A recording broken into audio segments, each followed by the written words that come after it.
മക്കളൊക്കെ വലുതായി കുടുംബമൊക്കെ ആയാൽ നമ്മൾ വയസ്സായവർ മാറിക്കൊടുക്കണം. അല്ലെങ്കിൽ നമ്മളൊരു ഒഴിവാക്കാൻ പറ്റാത്ത ഭാരമായി മാറും. അതുകൊണ്ട് ഞാനും തീരുമാനിച്ചു, പത്മനാഭസ്വാമിയെ ഒന്ന് കാണണം. അവിടെ നിന്ന് കന്യാകുമാരിക്ക്, പിന്നെ പോകാൻ പറ്റുന്നിടത്തൊക്കെ മരണം വരെ പോകണം. വാനപ്രസ്ഥം.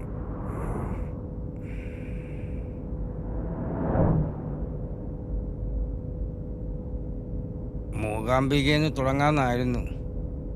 ആ, അതിനി എന്ത് നടക്കാനാ? മൂകാംബിക, അവിടെ കുടജാദ്രി, എഴുതാനൊക്കെ പറ്റിയ സ്ഥല.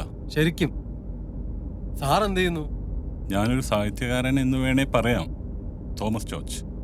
ഓ, സാർ തിരുവനന്തപുരത്ത് എവിടാ? ഞാൻ കോഴിക്കോട്ടുകാരനാ.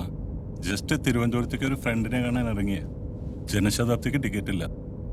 ഇനിയിപ്പോ 6:45 തിരുവനന്തപുരത്തേക്ക് ട്രെയിന്.